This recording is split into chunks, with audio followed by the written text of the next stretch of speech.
Ujú. Una vez ¿Qué tal? más, bienvenidos a nuestras conversaciones con FEDIAP. Pocas veces, y no lo voy a decir porque está él adelante, nos podemos dar el gusto de encontrarnos con alguien que durante un largo tiempo lo venimos leyendo, venimos disfrutando, al menos con algún grupo de los que estamos trabajando, venimos remarcando algunas cosas. Él es Jaime Correas, está en la provincia de Mendoza, tiene un historial muy largo. Generalmente te cuento lo que le pedimos a la gente en nuestras primeras, los primeros minutos de las entrevistas es que nos cuenten un poco su vida, digamos, cómo llegaron a ser hoy la persona que son, qué estudiaron, cómo era su familia. No lo voy a hacer con vos, solo porque no quiero robar minutos a lo que nos puedas decir. Solo voy a decir que es licenciado en letras por la Nacional de Cuyo, me puedes corregir en esto. Ni más ni menos premio Conex en el 2010, en el 2007, es periodista, profesor, director general de escuelas de la provincia de Mendoza en el año 2015, fue director de la revista Primera Fila y además editor del suplemento cultural El Altillo. Estuvo ni más ni menos, por ejemplo, leyendo el otro día un poco tu historia, cubriendo la crisis de los rehenes en la embajada japonesa en Lima, en Perú. Una cosa que es muy interesante. Y además, por otro lado, un autor prolífico de muchos libros, como La presencia de España en la Facultad de Filosofía y Letras de la Universidad Nacional de Cuyo, Cortázar, profesor universitario, su paso también por la Universidad Nacional de Cuyo, Los falsificadores de Borges, que me interesó mucho. Voy a buscar la novela, prometo, como lo voy a Scout, porque me encantó el título, no la conocía, quiero serte muy sincero. Condujo el equipo que tuvo la mención especial en uno de los concursos más importantes que hubo de Creatividad 2010 de la Academia Nacional de Periodismo. Se llama Jaime Correa, pero además, por otro lado, escribe con una objetividad y con una pasión inmensa sobre uno de los grandes temas que a nosotros mucho nos preocupa, que es el tema educativo. Así que, Jaime, queremos darte las gracias por este tiempo que le vas a dedicar a FEDIAP. No, al revés, el agradecido soy yo, Juan Carlos. Gracias por la invitación. Y bueno, vamos después de tan generosa presentación, vamos a las preguntas. Y les aseguro que Lo importante, a ver, primero vos dijiste que escribo con objetividad, creo que todos escribimos con subjetividad, está bien, porque escribimos desde un sujeto, o sea que está bien. inevitablemente ponemos ahí, vos después hablaste de pasión, ponemos nuestras pasiones y ponemos nuestra experiencia, vos lo dijiste bien. Yo fundamentalmente, solo para definirlo, he tenido una larga carrera en el periodismo. Fui director del Diario Uno durante 12 años de acá de Mendoza, después me fui del diario y me fui un poco de la actividad periodística y entré en la función pública hace más de ahora casi 9 años en el gobierno de Alfredo Cornejo como director general de escuelas, que es una suerte de ministro de Ujú. Educación en Mendoza. Y después he seguido trabajando con el gobernador Suárez y actualmente sigo trabajando con Alfredo Cornejo en diversos temas, no solo educativos, sino en temas de comunicación y de análisis de cosas que van sucediendo. Así que un poco ese es mi presente y después, bueno, sigo muy ligado al mundo educativo, de ahí nos conocemos con vos y trato de colaborar en todo lo que se pueda y de en cada lugar, bueno, contar mi experiencia para que sirva como inspiradora para otras personas que trabajen en esto.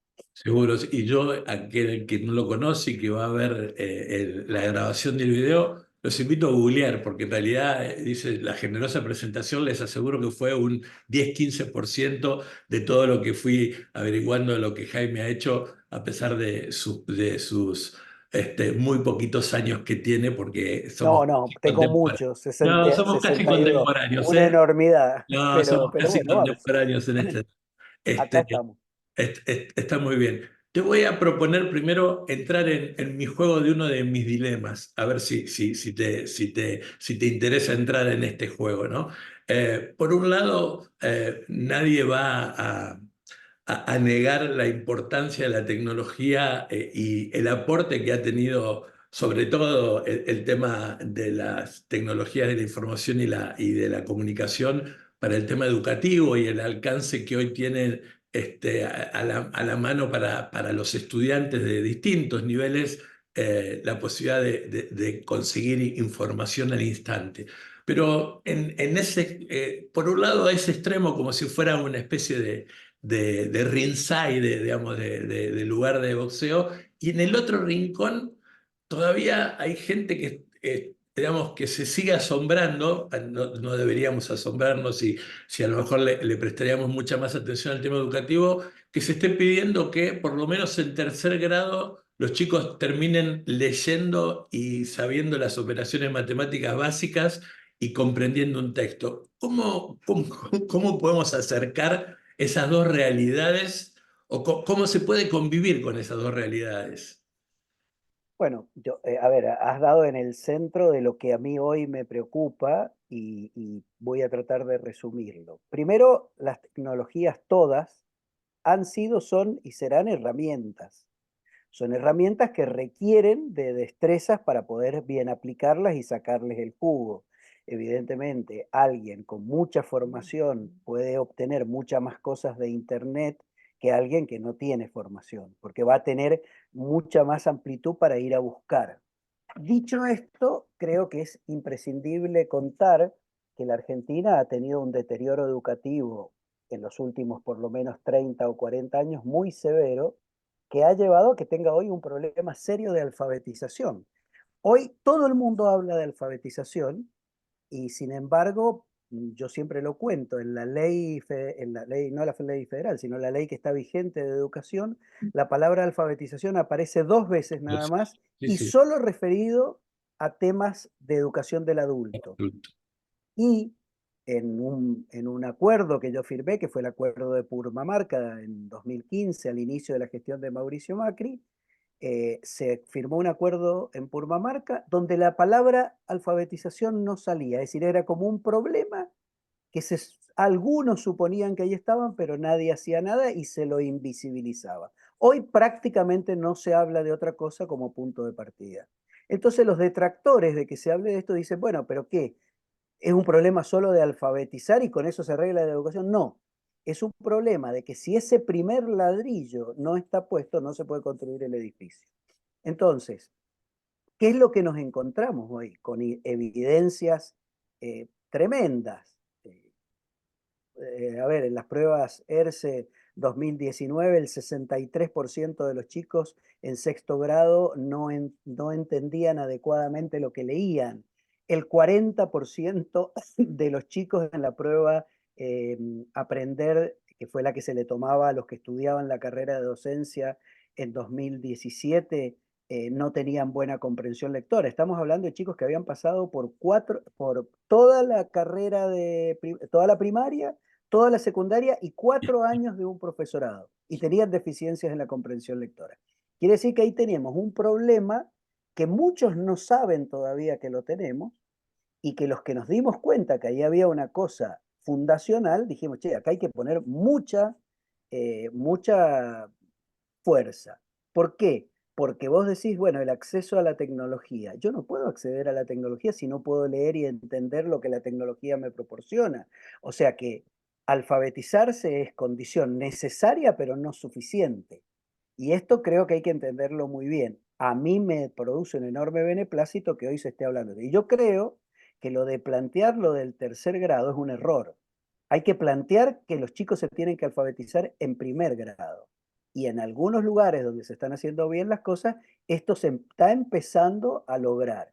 Nosotros en la provincia de Mendoza, durante mi gestión, establecimos un programa que se llama Queremos Aprender, la trajimos a Ana María Borzone y empezamos a trabajar dando un giro de 180 grados en las metodologías que se utilizaban. Salimos de lo que eran los métodos que consideran que los chicos van a aprender solos, los métodos constructivistas, y pasamos a métodos que tienen que ver con la conciencia fonológica, que tienen que ver con enseñar lo que se quiere que los chicos aprendan. Y estamos empezando a tener muy buenos resultados que además se miden, que además se hacen públicas esas mediciones y que además se va corrigiendo.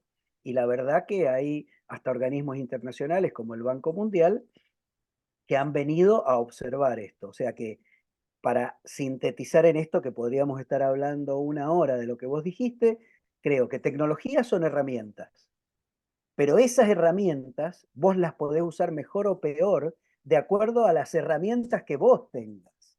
Si vos no estás bien alfabetizado, poder entrar a través de Google al mundo infinito del conocimiento y va a ser mucho más pobre que si vos tenés buena comprensión lectora.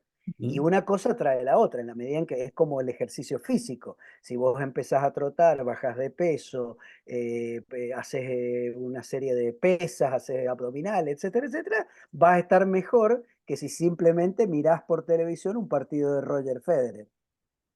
Después, Total. cuando entres a la cancha de tenis y practiques, todo eso que hiciste antes, preparatorio, más haber visto a Roger Federer, va a hacer que vos tengas una experiencia del tenis mucho mejor que la que tendrías si hubieras hecho una sola cosa o la otra. Dos cosas voy a recordar de lo que dijiste recién. Hago primero un paréntesis, siempre y no quiero hacer mucha autorreferencia, pero mi mujer se jubiló también siendo maestra jardinero durante toda su vida de sala de 5.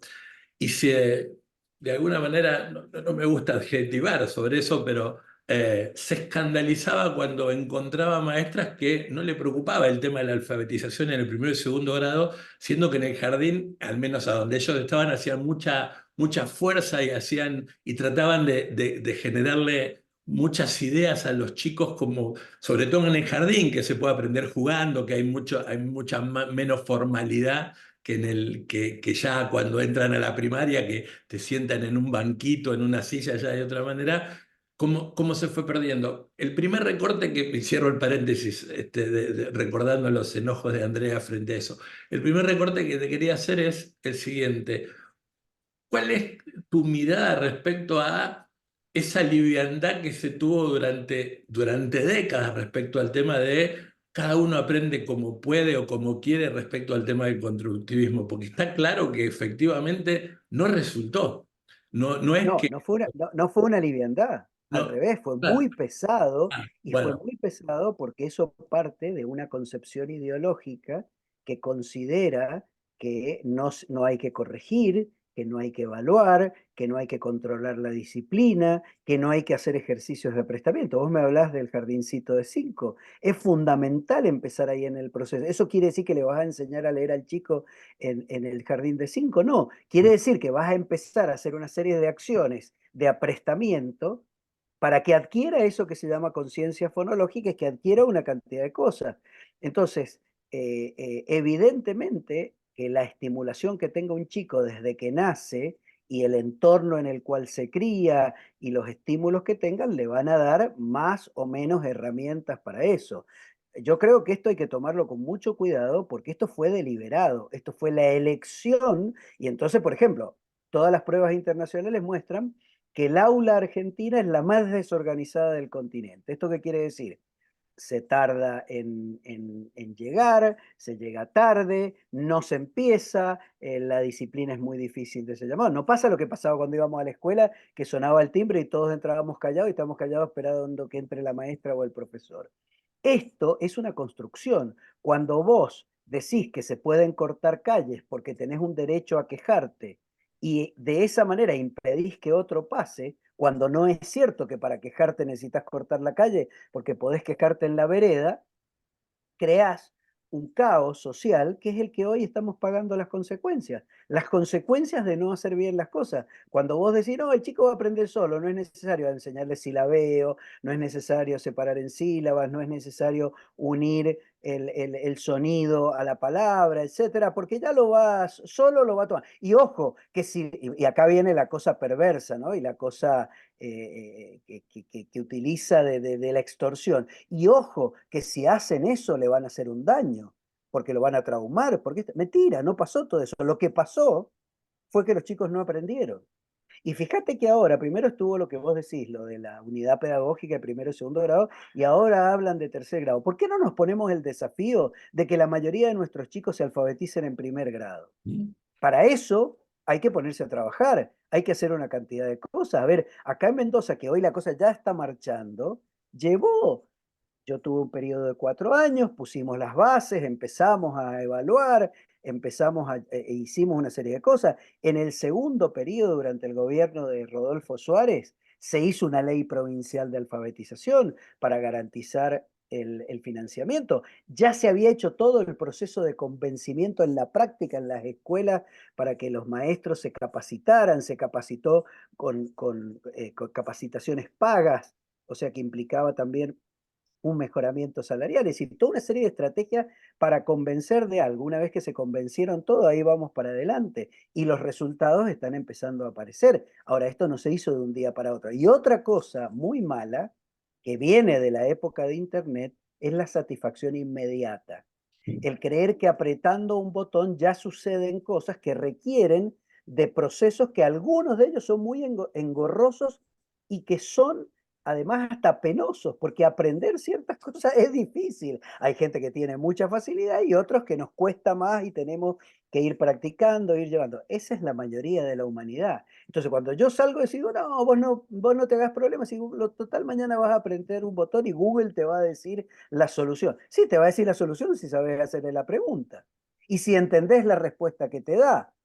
Total. Entonces, esto es toda una concepción demagógica de no insistir, y por eso están contra la meritocracia, están contra una serie de cosas, porque, a ver, estoy de acuerdo que si a mí me haces partir 100 metros más atrás que vos, tengo una ventaja, tengo una desventaja, pero si yo tengo en cuenta en la carrera de que partimos de lugares diferentes, a lo que voy a tratar de hacer no es alivianarle al que tiene la desventaja, sino que voy a tratar de darle los elementos para que no esté tan en disparidad con el que tiene la ventaja. Ahora, ¿cuál es mi objetivo? Que lleguen a la meta. Si después no llegan a la meta en función de que yo con esta visión pobrista dije, ay, pobre, como vive en la pobreza no va a poder hacer esto. Al revés, fíjate que la ley original de educación de 2006 lo que plantea es que los principales, los mejores docentes y directivos tienen que ir a las escuelas más vulnerables. Eso está planteado desde que se hizo la ley. Nunca sucedió ni nunca va a suceder, porque todos los estatutos del docente del país están armados para que eso no pase. Y tenían tanta mala conciencia cuando redactaron eso, que pusieron que tenían que participar los sindicatos y los gobiernos para ver de acomodarlo. Nunca se hizo. Y todos los sistemas lo que garantizan es que suceda lo contrario, que al revés, los docentes más calificados y todos terminan en las escuelas de alguna manera más acomodadas, con lo cual, ¿qué es lo que garantizas? Que el que tiene menos problemas tenga lo mejor y el que tiene más problemas tenga lo que es no mejor, digamos. Entonces, todas estas cosas requieren de cambios de orden cultural, y los cambios que hay que hacer son contraculturales, porque van contra un sentido común instalado. Acá hay un sentido común. No, el chico ya va a aprender, no lo corrija porque va a aprender. ¿Y cómo sabes que va a aprender si nunca lo evaluás? Y estás en contra de la evaluación. ¿Por qué estás en contra de la evaluación? Estás en contra de la evaluación porque la evaluación lo que te muestra es que el chico no aprendió. Y Ujú. después te escudas en el que sí aprendió, porque no aprendieron todo. No, hubo unos que sí aprendieron, porque hubo unos que venían con el capital cultural necesario, etc. Esto no es que todos no aprendan. Ahora, el problema es qué haces con todos los que no aprenden. Y es ahí donde se necesitan políticas muy activas. Seguro. Yo cuando hablaba de la liviandad hablaba de eso, ¿no? Es decir, bueno, todo es una cuestión casi superficial, total, ya le llegará el momento. El segundo recorte que quería hacer sobre lo que habías dicho al principio tiene que ver con lo que contabas de Mendoza y el tema de que esto se evaluaba, digamos, y se evalúa, mejor dicho, Evalúa, claro. para poder seguir retroalimentando el tema. Y la evaluación, sobre todo la evaluación de la profesión docente, es uno de los temas para mí vitales que hay en el tema. Durante toda mi vida, bueno, yo hice toda la carrera, digamos, docente en una fundación hasta que terminé como director de estudios de una fundación. Y el problema que te encontrabas era con una resistencia fuerte de entrada. No había... No sé si te pasó, por supuesto, en un cargo tan importante como director general de escuelas, pero no había una argumentación fuerte respecto a eso. Era una negación per se, digamos, el Claro. Y tema. sigue estando, Y- sigue no, estando. ¿cuál Es es una el? cosa bueno, la razón es porque no, a ver, por ejemplo, para evitar la evaluación, se suele decir que que la quieren evitar, dicen, no, no, si los evalúan los van a castigar, van a hacer esto, les van a bajar el sueldo, los van a no sé qué cosa. Y si evaluar en realidad sirve para ayudar, ¿qué es lo lógico? Vos evalúas, cuando vos te pones el termómetro para ver si tenés fiebre, es para ver qué medicina vas a tomar. No es para que si tenés fiebre te peguen un palazo en la cabeza, porque eso no te va a calmar la fiebre. Entonces, ¿por qué ellos parten de la base? Además, a ver, Mendoza es un gran ejemplo como laboratorio, porque acá había también esa resistencia a evaluar. Y después, cuando se evaluó, algunos organismos que han seguido el proceso, una de las cosas que destacan, es curioso, pero una cosa que destacan es, dice, Mendoza es un gran ejemplo porque mostró que se evaluaba no para castigar o para, sino para mejorar, porque el insumo de lo que obtuvieron de la evaluación lo tuvieron para ir a mejorar y ayudar a quien tenía más problemas. Y acá hay una cosa que es muy importante. Mendoza tiene un sistema que se llama GEM, Gestión Educativa Mendoza, que es nominal, digital y en tiempo real. ¿Qué quiere decir que es en tiempo real? Que el dato se origina en la escuela y de inmediato escala a todo el sistema como en un árbol. Después cada uno puede acceder al nivel que le compete. El padre de Juancito no puede acceder a los datos de María y el padre de María no puede acceder a los datos de Juancito. La maestra de Juancito y de María puede acceder a los dos. El director de la escuela puede acceder a los de esa escuela y a los del otro curso. ¿Para qué sirvió esto? Para hacer políticas públicas que fueran en ayuda de los que tenían problemas.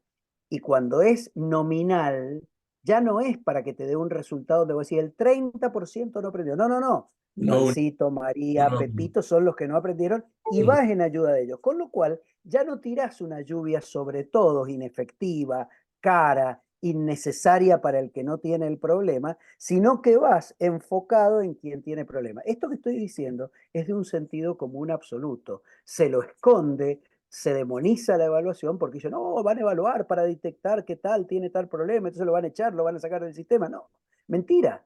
Acá quedó demostrado, porque esta es otra cosa. En esta inmediatez que hay, vos aplicás una política y tiene que tener un tiempo en el cual se compruebe si esa política funciona o no.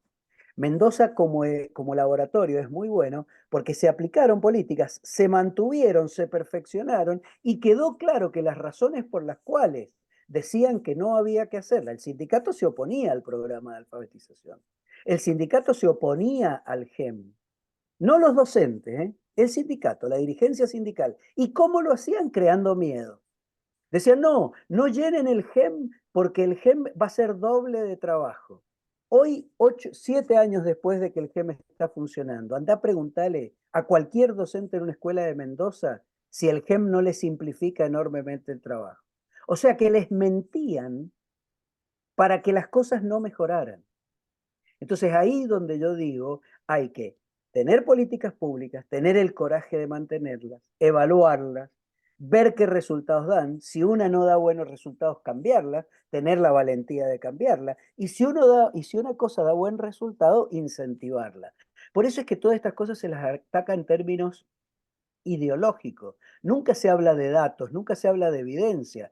Hoy la provincia de Mendoza puede mostrar evidencias de qué pasó con su sistema de alfabetización, porque te puede mostrar la trayectoria de un alumno que la viene siguiendo de hace varios años, cómo ha ido evolucionando. El otro día te doy un ejemplo, a mí me interesaba por un chico, por una cuestión familiar, que lo veía que tenía alguna dificultad con la lectura, y entonces pedía un informe a la dirección de escuela, gente amiga dentro del sistema, que me dijo, che, mira, ¿por qué no ves el caso de tal? Y me mostró una cosa extraordinaria. Me dice, mira, en la evaluación de febrero, de marzo, perdón, le dio, estaba muy complicado. En la de septiembre ya estaba en el grupo de los que estaban mejor dentro de su grado. ¿Y qué descubrimos? Que el problema del chico no era un problema de alfabetización, había un problema de bullying, que claro. el chico había tenido un compañerito que se burlaba de él cuando la maestra le decía que había hecho bien la lectura. Entonces, fíjate lo que es poder individualizar este tipo de cosas para actuar. A ver, hoy, por ejemplo, en la provincia de Mendoza se entrecruzan los días reales de clase de un chico Es decir, los días que tuvo, porque efectivamente tuvo asistencia, porque el docente fue, porque no hubo problemas que se rompiera el tanque de agua, porque no hubo problema con el transporte, porque no corrió viento. O sea, ese chico, cuando vos ves dentro de un aula, no todos los chicos han tenido la misma cantidad de días de clase. ¿Sabés qué se comprobó? Haciendo un trabajo con inteligencia artificial, que la cantidad de días de clase efectivos de un chico con respecto a otro dentro de la misma aula, es decir, la misma condición socioeconómica, la misma condición de docente, la misma condición de infraestructura, el que había tenido más días de clase tenía mejores resultados que el que había tenido menos días de clase. Esto no te lleva a pensar que, por ejemplo, los programas para mejorar el presentismo docente, que en la Argentina es altísimo, el Total, ausentismo, son esenciales. totalmente. Cuando vos tenés estos datos, ya no es la discusión ideológica de si esto lo manda el no sé quién, del capitalismo o el no capitalismo, ya es comprobar que en esa escuela, en ese grado, con esa docente, este chico tuvo mejor rendimiento que este. Y este chico tuvo 10 días efectivos más de clase que este que por diversas razones tuvo 10 días menos. Ahí podés ir en ayuda de ese que tuvo 10 días menos, porque por ejemplo podés detectar que faltaba porque el padre después de cada día que es feriado no lo lleva, que todos los lunes no va. Entonces vos vas a la casa y le preguntás, y mire, ¿y usted por qué todos los lunes el chico no viene? Ujú. Entonces es el día y la noche, Juan Carlos, es el día y la noche, él con buenas herramientas, y acá vuelve a aparecer la tecnología, pues la tecnología puede estar para usarla para los aprendizajes o puede estar para usarla para esto, que es saber dónde está cada uno y qué está recibiendo, qué le llega, si tiene asistencia alimentaria, si tiene transporte, cómo está de abono para llegar a la escuela o si hay que mejorarle el abono para que no le falte, etcétera, etcétera, etcétera. Hay una docente muy importante en la Facultad de Agronomía de Buenos Aires, la doctora San Martín, que es la directora de la carrera de Ciencias Ambientales, que lo plantea desde hace muchos años, una frase que debería ser muy común para nosotros, que es dato mata relato. Es decir, en ese sentido, es increíble cómo nos cuesta en el sistema educativo entender de que si no tenemos datos, es muy difícil generar políticas activas, sostenibles en el tiempo que ayuden a mejorar. Porque en Y realidad, sobre todo cuando es todo relato, totalmente, porque además por porque otro la contrapartida es que suele ser todo relato y faltan los datos. Y lado, como vos decís, cuando contrastás unos con otros te llevas enorme sorpresa. sí, sobre todo porque además, por otro lado, esto que decías hace un rato de lo que plantea la ley de educación, que los mejores maestros y mejores directivos deberían ir a aquellas escuelas con, a mí la palabra marginal me sacude un poco, No, prefiero... los que tienen más No, problemas claro, yo hablo de socioeducativos. las más desfavorecidas, exactamente. Digo, encima de eso se nos complica mucho más en el interior, donde a veces la única salida que le queda a un alumno que puede terminar rajuñando la secundaria es ser maestro, o ser policía. Nos pasa en muchos lugares del interior del país profundo, y uno ve que en realidad, más allá de que el tema de la vocación o lo que pueda pasar, hay un problema complicado en la formación del docente, ¿no? Es decir, en el tema de cómo estamos formando a aquellos que en un futuro tienen, en un futuro muy próximo, van a tener en sus manos a los chicos en un aula. Por eso, cuando uno plantea mucho y dice, mira, no, no es necesario, sí, mejor sería la formación universitaria, pero no es necesaria una formación universitaria, lo que necesitamos es terciarios o institutos de profesorado serios que se puedan evaluar. Siempre hay un rechazo también a eso, ¿no? Como diciendo, bueno, nos vamos a quedar sin alumnos. Me decía un día un director de un profesorado, digo, no, si vos tenés calidad y vos ves que en realidad los resultados son buenos y tus maestros son reconocidos, vas a tener más alumnos. Ese es otro problema, la formación docente que tenemos, ¿no? Bueno, pero ¿sabés lo que pasa, Juan Carlos? En este clima de ir todo haciéndolo más laxo, vos tenés el fenómeno de que en vez de querer ir al mejor lugar donde te da la mejor formación, muchos optan por el más fácil. Entonces, cuando vos lo que haces, en vez de fortificar lo bueno que tenés es abrir opciones más fáciles, lo que haces es tener un vaso de leche al cual le vas echando agua. Mientras más agua le echas, más agua hay y menos leche hay. Se rebalsa, empieza a salir y a la larga queda todo agua. Entonces, fíjate que si tuviéramos un férreo control sobre el sistema de formación docente, que es muy despareja en la Argentina, tenés lugares de excelencia y tenés lugares que son muy malos. ¿Cómo se conseguiría esto? Evaluándolos. Es muy simple. Si vos evalúas sobre el final al egresado, vos ahí tendrías una radiografía de cómo funciona para atrás. Desde mi punto de vista, ahí tendrías un efecto inmediato, que es que como saben que al final del camino hay un molinete por el cual tenés que pasar, que te va a pesar y te va a medir, el que te forma para pasar por ese molinete se va a tener que exigir a sí mismo que te tiene que formar bien. Porque si no, cuando vos quieras ir a pasar por el molinete y no puedas pasar, vas a mirar para atrás y vas a decir, y ahí se acaba el cuento. Ahora, cuando vos te engañás a vos mismo, vos decís, no, en todos los lugares funciona muy bien. Y no pones el molinete al final y pasan todos, pasa esto. Pasan los que están bien formados, los que están más o menos y los que están mal. A Pero mí no podés determinar cuál es cuál. me ha Y pasado de, claro, a mí eso es gravísimo. me ha pasado de encontrar, y lo contaba hace poco en una charla con gente amiga de Uruguay. Nos llaman no por mí, sino por lo que representa FEDIAP, que está como, la Argentina es muy heterogénea geográficamente, es muy amorfa, y FEDIAP también tiene mucha representatividad en todo el país. Y hablando de este tema, porque bueno, empezamos a hablar del Plan Ceibal, pero terminamos hablando de la formación de los docentes. Me encontraba en algún momento con algunos docentes que ya no solo tenían falta de ortografía, me encontré, por ejemplo, un día con alguien en la provincia de Formosa que escribía su nombre mal. Sí, era un docente de una escuela primaria rural y escribía su nombre mal.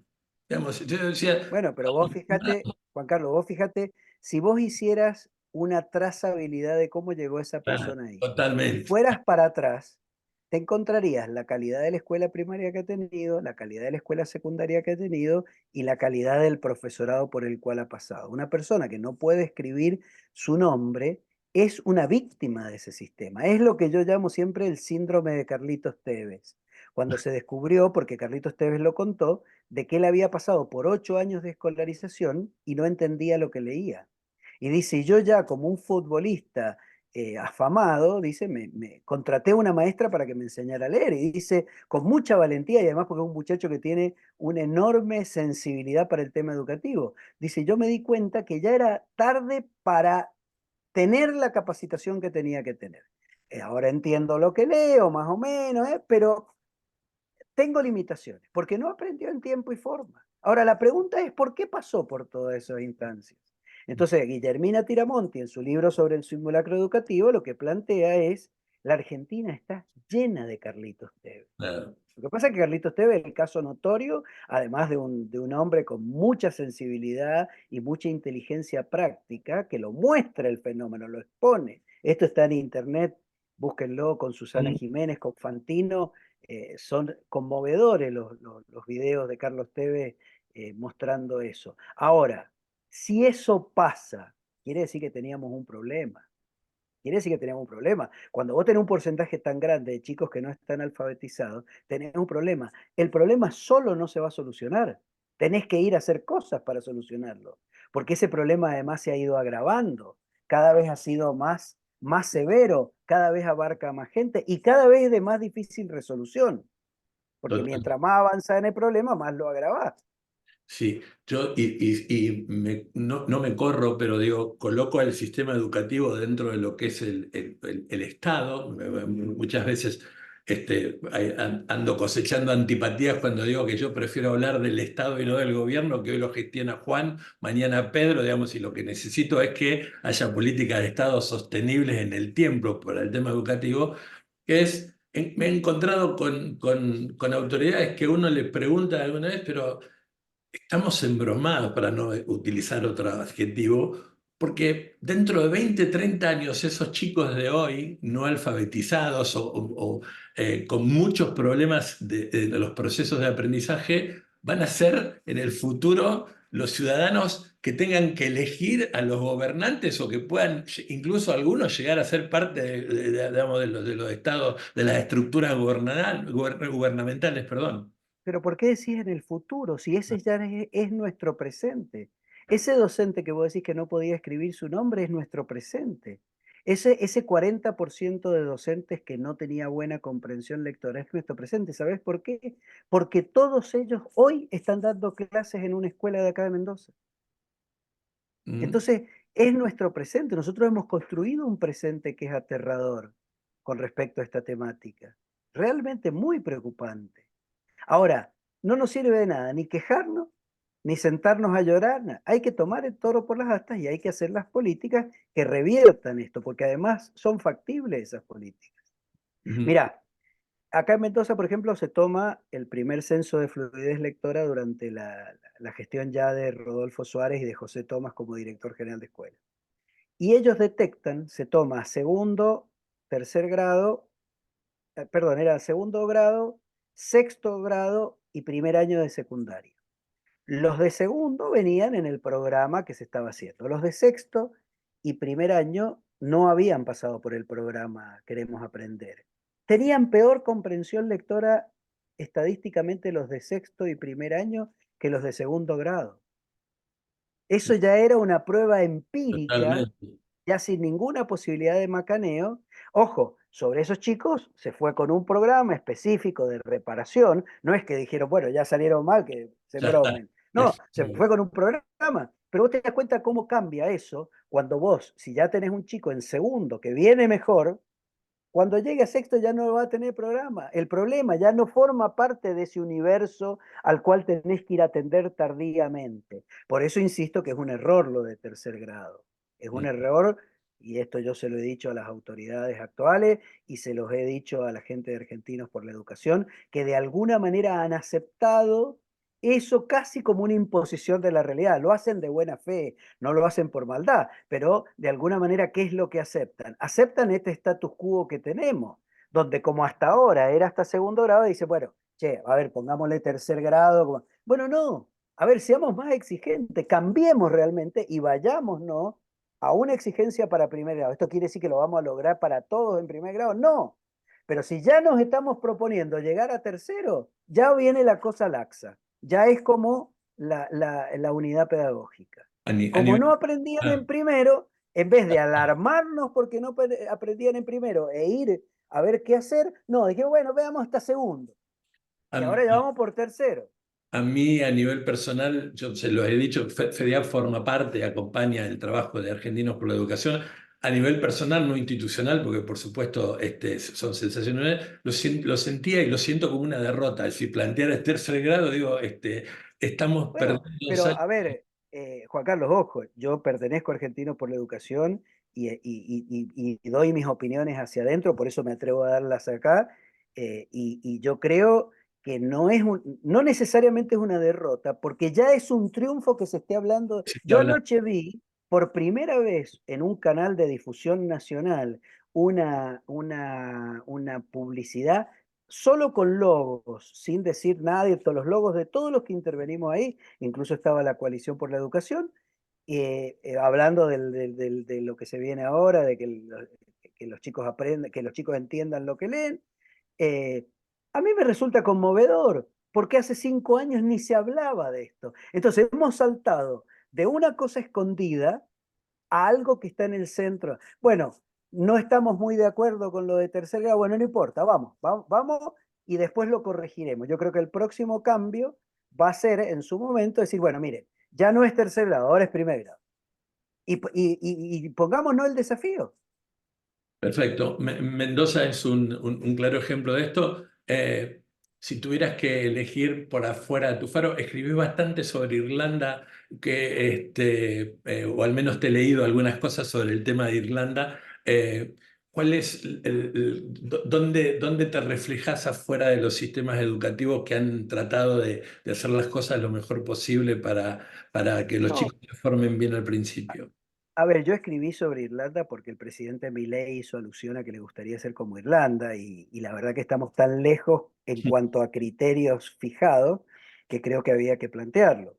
Eh, yo creo que cada país tiene que hacer su propio sistema educativo. Yo tengo una anécdota que me contó Walter Graubach, que fue el ministro Córdoba, durante años de Córdoba, gran claro, amigo, claro y que sí. Walter contaba que habían ido a Finlandia. Viste que siempre se habla de Finlandia, ¿no? Y a él había algo que le resultaba conocido. Entonces, por ahí pregunta a la gente allá que qué era, y entonces le dice, mire, nosotros hace 70 años teníamos una gran crisis educativa.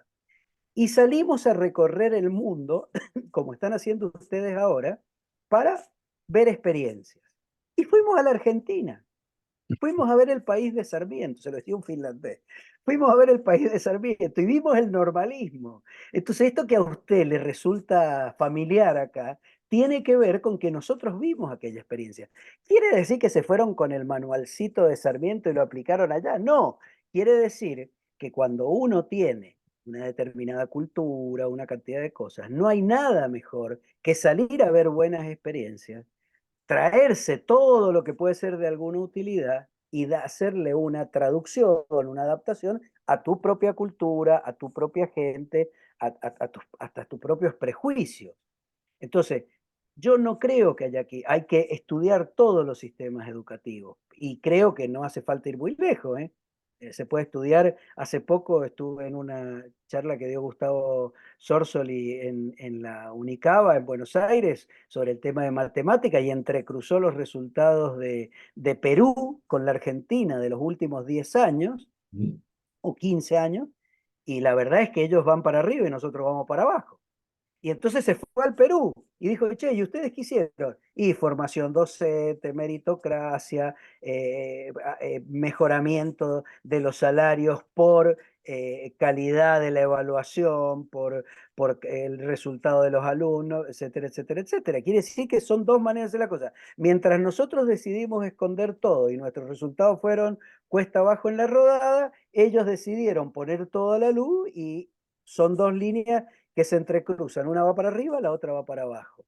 O sea que ahí No, tenés una experiencia donde no necesitas irte a Finlandia, lo tenés acá a Perú, lo tenés a Chile, tenés sistemas muy cercanos que, insisto, no es para ir y traer la receta y aplicar la receta, porque esto no es un plato de comida, es ir ver cómo se hace, traer las experiencias, ser inteligente y tener coraje. O sea, animarte a mirarte en el espejo y decir, che, estos tipos hacen muy bien esto que yo hago mal, mis resultados son malos, yo vengo en caída y estos chicos van en subida y resulta que mientras yo hago A, ellos hacen B, cuando yo hago C, ellos hacen D. Bueno, a ver, intentemos adaptar esto para aprovechar, así como han aprovechado, como se ve en este ejemplo que te contaba de Walter, nuestra experiencia en otros lugares.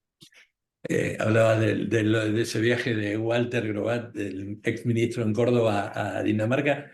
Mi trabajo me No, permitió. Finlandia, Ah, Finlandia. perdón, a Finlandia, fue la meca de muchos durante mucho tiempo para que vayan todos a Finlandia. Perdón.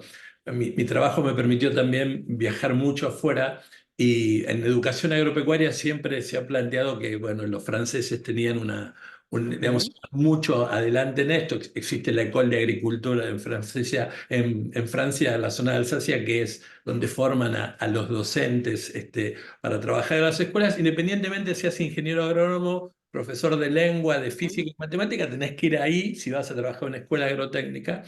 ujú, Y me planteaban una cosa muy interesante, se me pasó hace un ratito cuando hablabas de evaluar el sistema y evaluar a los docentes, que para cuando empezaron a tratar de generar datos y para poder contrarrestar cuestiones, tenían que estaban buscando un término para que la palabra evaluación no le aparezca, ¿no? En el principio que ujú, también había mucha resistencia a la gente. Y uno se le ocurrió, traduciéndolo al castellano, la palabra apreciación, como apreciar una obra ujú. de arte. Entonces, Sí. durante un tiempo el trabajo que hacían era apreciar los trabajos que los docentes en formación hacían. Entonces se sentían un poco más contenidos de esa manera y para mí fue un ejemplo muy interesante, ¿no? Haber sacado la palabra que para mí no hay que tenerle miedo. Ahora, Fíjate la contradicción, hagamos un poco de análisis de las palabras. Apreciación tiene que ver con el precio. Claro, En cambio, evaluación tiene que ver con el valor, es valor, poner en valor, totalmente, es poner en valor. O sea, que si hay algo que el sistema, yo creo que educar es evaluar. O sea, no hay educación sin una evaluación permanente, porque vos vas chequeando qué es lo que quedó, qué es lo que no quedó. ¿Por qué ha surgido esta idea de que evaluar es para hacerle un daño a alguien? Si es exactamente al revés. Entonces, cuando lo peor del sistema tiene coincidencia con eso, yo voy en dirección contraria. Creo total, que hay que evaluar todo, total, que de algo te va a servir para poder... ahora, estos que le empiezan a encontrar, no, que ese día estaba descompuesto, entonces, sí, pero había uno descompuesto, había 380.000 que no estaban descompuestos. Entonces, me voy a privar de evaluar a los 380.000 porque había uno que estaba descompuesto y ese día no podía rendir. ¿No es total. una locura el estar invalidando cosas que nos abarcan a todos por los casos individuales? Los casos individuales habrá que ver cómo se los atiende, pero vos no podés negar, y ahí volvemos a lo de los datos, cuando tenés datos y evidencias para el conjunto, para la gran mayoría.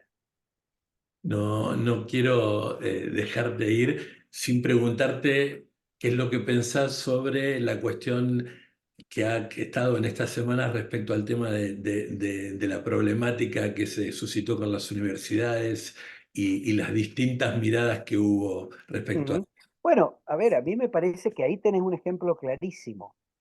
Eh, Sin ningún lugar a duda, por la tradición argentina, la educación estatal, toda la educación es pública, pero la educación estatal y la llamada educación pública, tanto en los niveles obligatorios como en lo universitario, es algo que no puede estar fuera de duda. Es quizás de las pocas cosas que se mantiene en pie en el país. Ahora, nadie puede negar que hacia adentro esos sistemas tienen muchísimas cosas que funcionan mal. Cuando se encara tan mal el debate, todo eso que funciona mal se lo deja de lado.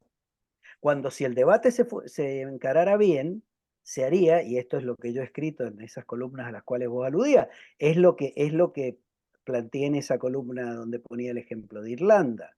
Es decir, si vos vas a utilizar ese consenso que tenemos de que hay que defender la educación estatal para dejar todo tal cual está, estamos embromados.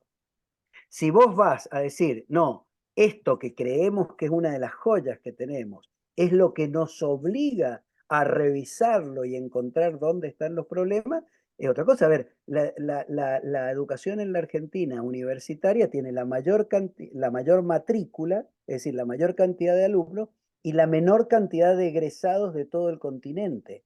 A su vez, la cantidad de egresados, cuando vos ves los informes, raramente están enfocados y discutidos de dónde egresan. Egresan todos de carreras humanísticas. Yo soy egresado de carrera humanística, o sea que estaría escupiendo para arriba. Pero es que el país necesita hoy imperiosamente gente que pueda ir a las cosas técnicas, que pueda ir a las cosas del futuro. Entonces, en el ejemplo de Irlanda, Irlanda, para hacer su gran revolución liberal, entre otras cosas, lo que hizo fue intensificar su ¿cómo se llama? Inversión en educación. Pero no la hizo para que hicieran lo que cada uno se le diera la gana. Abrieron dos universidades totalmente enfocadas en el tema tecnológico y en el tema científico. Entonces quiere decir que las cosas se pueden hacer de otra manera, que no es cierto que hacia adentro todo funciona bien. No funciona bien, como hemos visto ya en el sistema obligatorio, porque si no, si el sistema educativo argentino ya no puede alfabetizar masivamente, ¿cómo podemos creer que funciona bien? Tiene problemas gravísimos, evidentemente. Una universidad que no consigue tener egresados en cantidad suficiente para las actividades que necesita el país para desarrollarse, es una universidad que en eso no está cumpliendo con su cometido. Entonces, para poder abordar estas cosas hay que cruzar todas las informaciones. Si vos te quedás solo con un dato o con dos datos y los cruzás y los acomodás a lo que a vos te viene bien, ahora cuando empezás a cruzar todos, ahí empezás a ver que hay contradicciones y que hay cosas que cambiar. Entonces, me parece que lo del otro día, yo dije que fue como la 125 del Concuerdo INEGI. totalmente. Yo también dije lo Eh, mismo, ¿eh? y por suerte sucedió a los 4 meses, cosa que Sí, creo que sí, rápidamente respondido. recalculó y Sí, se dio cuenta que no iba sí, para ahí. Ahora, de ¿quiere acuerdo. decir que solamente esto se arregla dándole más plata a las No, universidades? No, porque si la van a seguir usando como la están usando, va a estar el pedazo que se usa bien y el enorme pedazo que se usa mal, porque total. evidentemente hay una parte muy grande de ese presupuesto que se usa mal. Entonces, ¿cómo lo defienden? Y siempre dándote el ejemplo de los 5 premios Nobel. Es lo mismo que lo que pasa con el CONICET, es lo mismo que lo que pasa con el Fondo Nacional de las Artes, es lo mismo que pasa con el INCA. Hay que ver el tema en su conjunto. Ahora, caemos en el inicio de nuestra charla. Cuando la justificación es meramente ideológica, ahí ya es el imperialismo contra no sé quién, la derecha contra la izquierda, y después no importa si los egresados son buenos, si consiguen trabajo, si se gradúan en cosas que son útiles para el país. Es exactamente al revés. Hay que tomar todo esto que sucedió para meter, fíjate una cosa, se habla de las auditorías. Lo que se va a auditar es lo que está a la luz del día y va a pasar lo que pasó en todos lados. Si Está vos todo vas y bien. Está todo auditas bien. un supermercado, no, vas a encontrar irregularidades.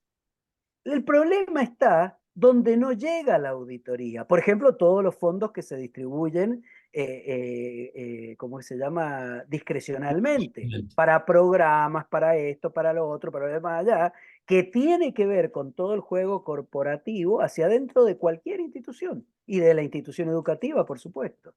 Entonces acá no es un problema solamente de, no, está todo bien, solo si con que lo auditemos bien ya está. ¿Y la calidad del gasto? Y el impacto que tiene lo que se invierte en una cosa. Cuando vos tenés pocos egresados, estás teniendo una muy mala calidad del gasto, porque estás utilizando mucho dinero para pocos resultados.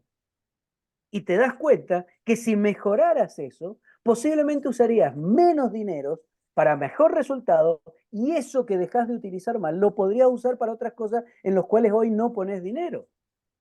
Posiblemente tendrías más dinero para becar gente que demuestre que tiene capacidades para investigar o para estudiar ciertas cosas, que hoy, como se gasta toda una parte muy mal, no está el dinero, porque el dinero no es infinito. Las demandas son infinitas, el dinero no lo es.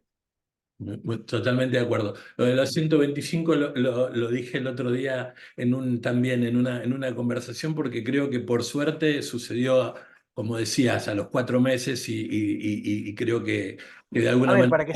para que se entienda, Juan Carlos, ¿qué quiero decir con la de la 125? Es cuando aparece un sujeto social que quien está del otro lado no entiende ni sabe que existía.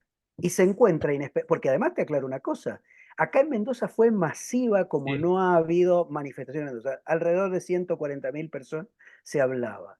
En Mendoza, Javier Milei para la presidencia sacó el 70% de los votos. Con lo cual yo ya, por una cuestión estadística, te digo que esa marcha estaba llena de gente que votó a claro, Milei. totalmente. Sí, sí, fue muy... Entonces o sea Sí, que ni siquiera era contra él, era decir, che, pará, esto es un límite. no, no, Con claro. con la educación pública, no. ¿Hay que arreglarla la educación pública? Sí. ¿Se arregla sacándola? No. Se arregla arreglándola. No, no, fue totalmente transversal, y eso creo que ha sido un llamado de atención muy grande. Recién decías con la educación pública, ¿no? En una de las carreras universitarias que hice en la Universidad de El Salvador, tenía una jesuita para ir terminando, que siempre planteaba que era muy rebuscado todo el sistema educativo porque debería ser de las cosas, creo que en algún momento al principio lo hablamos de sentido común, de las cosas más simples, de que todos estuviéramos de acuerdo y de que todo el mundo debería trabajar para que esto estuviese mejor. Y me acuerdo que lo peleamos bastante a esa jesuita porque decíamos, bueno, pero en realidad acá somos 40 que estamos discutiendo este tema, pero afuera eso no resuena. ¿Por qué la educación no termina siendo una caja de resonancia o no termina siendo tapa de los diarios, salvo cuando rinden todos Las mal? malas noticias. Sí, cuando rinden todos mal el ingreso a Yo medicina creo, o hay un yo paro. creo, Juan Carlos, yo creo que es por una razón bastante compleja y bastante simple. En educación las cosas tardan en llegar. Entonces, incluso para un gobernante, las cosas buenas en general no las ve. En general las ve otra generación. Son las cosas más de fondo. Ahora, si no rescatamos eso, a ver, el gobernante, ¿qué es lo que quiere? Y quiere tener efectos, quiere hacer políticas y que baje la inflación, quiere hacer políticas y que baje, que suba el salario. Ahora, esas políticas que van a mejorar el nivel educativo de la gente, seguro que ese presidente no lo va a ver. Y ojalá el día que se vea, alguien diga, che, mira, ¿te acordás? Aquel que hizo tal cosa, es el inicio de esto. Entonces, claro, es humano, se busca la satisfacción inmediata. De entrada lo dijimos, hay una cosa de aceleración del tiempo. Entonces, nadie o muy pocos piensan en lo que va a tener efecto cuando ya no esté. Planta ese árbol que le va a dar sombra a otra generación. Totalmente.